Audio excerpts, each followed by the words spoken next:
WWE business की वजह से अपनी लेगेसी को खो देगी। ये मैं क्यों कह रहा हूँ, ये आप लोगों को वीडियो के लास्ट तक जरूर से पता चल जाएगा। WWE अब एक नए रोमन की तलाश में है, बट WWE अपने पुराने रोमन रेस को भूल ही चुकी है। कैसे? रेसलमेनिया 41 में नाइट 1 में उन्होंने मैच रेसल किया था और उनको वहाँ पे बिट्रेयल हो जाता है और वहाँ से वो गायब हो जाते हैं WWE से। तब से लेके अब तक वो WWE में नहीं आए। सबसे ज्यादा जिसकी कदर की जाती है WWE में वो होते हैं अनडिस्प्यूटेड WWE चैंपियन यानी कि कोडी रोड, क्योंकि रेसलमेनिया 41 में कोडी रोड के पास चैंपियन थी, वो अपनी चैंपियनशिप को हार जाते हैं और वो गायब हो जाते हैं। तो मेरे ख्याल में रोमन को कोडी रोड से पहले वापस आने चाहिए था, रिटर्न करना चाहिए था, बट कोडी road Saturday night main event में अपना रिटर्न कर चुके हैं और रोमन रेंस ने अभी तक अपना रिटर्न नहीं किया। मेरा कहने का सिर्फ यहाँ पे मतलब यही बनता है कि मैं यहाँ पे रोमन रेंस को ये बताना चाह रहा हूँ कि आप अगर इतनी छुट्टियां भी करोगे तो फैंस को आप में इंटरेस्ट नहीं आएगा। जाहिर सी बात है, जैसे रॉक ने किया था, एक अपीयरेंस दी, कहानी को आगे बढ़ाया और अब फिर खुद से गायब हो गए। तो रोमन भी सेम इसी तरह हैं, छोटे से शो में आ जाते हैं, स्टोरी आगे बढ़ा दी और आगे फिर सेथ रॉलिंस, सीएम पंक ऐसे जो छोटे सुपरस्टार हैं वो देखते रहेंगे। फैंस को ये सुपरस्टार नहीं चाहिए, बल्कि फैंस को रोमन रेंस यानी आप चाहिए। आप WWE में वापस आए। ये सब मैं आपको इसलिए बता रहा हूँ, फैंस की WWE में अभी बिल्कुल भी नहीं सुन जाएगी। वो इसलिए क्योंकि वो बिजनेस के पीछे पड़े हुए हैं। जाहिर सी बात है, बिजनेस के पीछे जब पड़ेंगे तो उनकी जो लेगेसी है पुरानी वो खत्म हो जाएगी। जब विंस मैकमैन का टाइम था तो उस वक्त भी WWE अपने पैसे जनरेट कर रही थी, और ये नहीं कि 10 रुपए जनरेट किए, 20 किए, 30 रुपए, ये नहीं, बल्कि उन्होंने बिलियन डॉलर में पैसे कमाए। और कैसे कमाए ये मैं आपको बताता हूँ। बहुत ही बड़ी स्टोरी लाइन थी, यूनिक स्टोरी लाइन थी और बहुत ही अच्छे रेसलर भी थे। इसके साथ साथ इनकी इज्जत भी थी और WWE जितने भी रेसलिंग होते हैं उन प्रमोशन में सबसे ऊपर नेम था WWE का। आप लोगों को मैं ये बता दूं कि जो मुजरा करने वाली औरतें होते हैं पैसे तो वो भी कमा लेती हैं, ऐसे नहीं, लेकिन इज्जत नहीं होती ना, यही हम लोग कहते हैं। तो सेम बात यहाँ पर भी है कि पैसे तो आप लोग कमा लोगे बट इज्जत नहीं होगी। आप सेम उसी तरह हो जाओगे जैसे एक मुजरे वाली औरत होती है, पैसों का पर इज्जत नहीं होगी। अब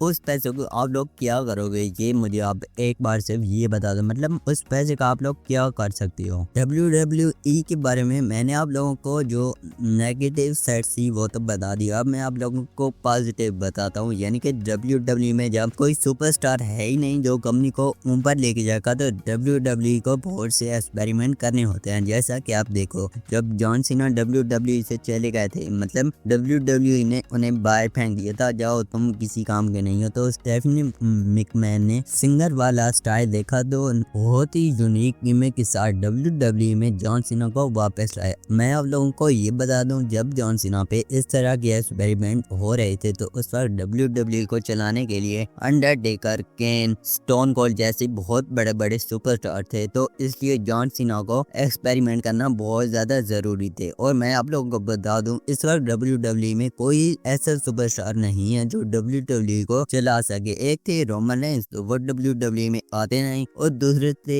जॉन सीना, और जॉन सीना का जो आखिरी गाना है वो तो आप एंजॉय कर रहे हो तो एंजॉय करो। तो इसलिए मेरे ख्याल में WWE बहुत से एक्सपेरिमेंट कर रही है, हर सुपरस्टार को चेक कर रही है कि वो किस जगह पे खड़ा है और हमारे लिए कितने ज्यादा प्रॉफिट करा के देने वाला है। तो अगर इसके साथ साथ WWE अपना बिजनेस भी स्टार्ट कर ले तो WWE को प्रॉफिट भी होगा और साथ साथ एक्सपेरिमेंट भी होंगे। मतलब जो सुपरस्टार अपने रोमन बनाना है नेक्स्ट, वो भी बन जाएगा, पैसे भी आ जाएंगे। तो मेरे ख्याल में एक चीज ये हो सकती है कि अभी WWE अपने सारे सुपरस्टार पे एक्सपेरिमेंट कर रही है। आप लोग देखो, एक जो न्यू फैक्शन बनी है जिसमें सेथ रॉलिंस बड़े हैं और उसके साथ साथ जो पावर हाउस हैं वो 2 सुपरस्टार हैं, एक है ब्रॉन ब्रेकर, ब्रोसन रेड। मेरे ख्याल में इन दोनों सुपरस्टार को WWE एक्सपेरिमेंट कर रही है कि ये किस हद तक जा सकते हैं, किस हद तक हमें प्रॉफिट करा के दे सकते हैं। वो सब भी करना जरूरी है और करना भी चाहिए। बट मैं आपको ये बता दूं, जो मैंने आपको वीडियो के स्टार्टिंग में बात कही थी कि WWE बिजनेस के पीछे पड़ चुकी है और अपनी लेगेसी खराब कर रही है, तो वो ये है कि WWE इसके साथ साथ बिजनेस बहुत ज्यादा कर रही है है TNA को, कभी क्या कर रही है तो कभी क्या कर रही है। इससे WWE की पुरानी लेगेसी खराब हो जाएगी। मेरे ख्याल में WWE को इस चीज को रोकना होगा। आपका इस बारे में क्या ख्याल है, ये आप लोग मुझे कमेंट में जरूर से बताइएगा। ऐसे ही कंटेंट के लिए हमारे चैनल को जरूर से सब्सक्राइब करना और अगर वीडियो पसंद आई तो वीडियो को एक लाइक जरूर से कर देना।